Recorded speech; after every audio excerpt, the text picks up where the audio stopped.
community to take urgent steps to hold Israel to account on its acts of international terrorism and violations of international law. Pakistan strongly condemns the Israeli airstrikes of 12 September against an UNRWA-run school-turned shelter in Gaza. The horrifying massacre that also included deaths of UNRWA staff is yet another crime committed by Israel in Gaza since October last year. These ongoing attacks on civilian targets, including refugee camps, also go against the spirit of ICJ's provisional measures, which call for the provision of essential services and humanitarian assistance to address the challenges faced by the Palestinians in Gaza. Pakistan calls for full implementation of ICJ's advisory opinion delivered on 19th of July this year, which emphasizes the illegal nature of Israel's occupation of Palestinian territories and highlights the urgent need for the international community to uphold the right of self-determination for the Palestinian people. This includes an immediate and unconditional ceasefire to bring about an end to the suffering faced by the people of Gaza. We therefore welcome the United Nations General Assembly resolution to turn the advisory opinion of the ICJ into action. The draft resolution presented by the State of Palestine was co-sponsored by Pakistan. Yesterday, Indian occupation forces conducted the first phase of a farcical election exercise in the Indian illegally occupied Jammu and Kashmir. On this occasion, we wish to remind India that given the IIOJ case internationally recognized disputed status, any so-called election conducted in pursuance of the Indian election constitution carries no legal value in the eyes of international law. The relevant UN Security Council resolutions clearly state that the final disposition of Jammu and Kashmir dispute will be made in accordance with the will of the people, expressed through a UN-supervised plebiscite. Any other process cannot therefore serve as a substitute to grant of the right of self-determination of the Kashmiri people.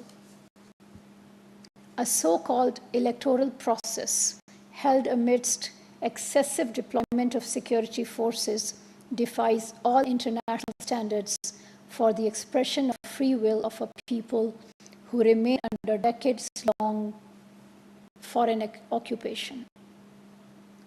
The number of Kashmiri political parties prisoners remains in thousands, and 14 political parties have been outlawed.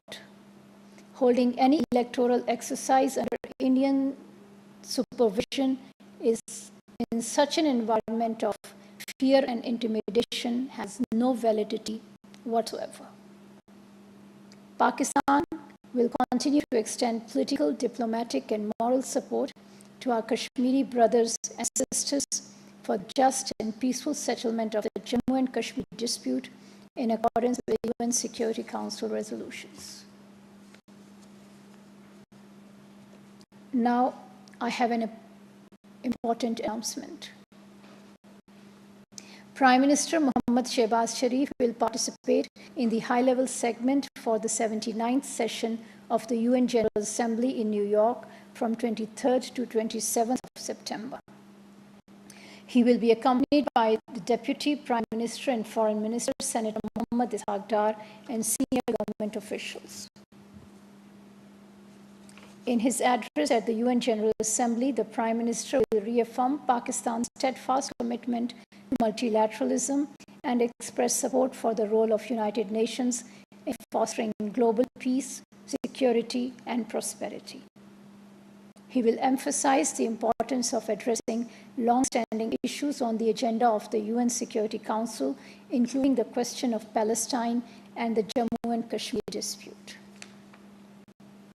The Prime Minister will attend several high-level meetings on the sidelines of UNGA session including the high-level meeting on existential threat posed by sea level rise, and the UN Security Council's open debate on leadership for peace. His program will also include bilateral meetings with world leaders, meetings with the UN Secretary General and President of the UN General Assembly, and members of Pakistani diaspora. Similarly, the Deputy Prime Minister and Foreign Minister will also have an extensive program consisting of several high-level events and bilateral meetings with his counterparts. He will represent Pakistan at the Summit of the Future, convened by the UN Secretary General on 22nd to 23rd of September. He will also take part in several ministerial meetings, including the OIC Annual Coordination Meeting of Foreign Ministers, the meeting of OIC Contact Group on Jammu and Kashmir, the ministerial meeting of G77 in China, and the Non-Aligned Movements Ministerial Meeting. The Prime Minister's upcoming participation in the 79th UNGA session will be an opportunity to present Pakistan's policy prescriptives on important issues on the global agenda and reaffirm Pakistan's strong commitment to the purposes and principles of the UN Charter and international peace and security. Thank you.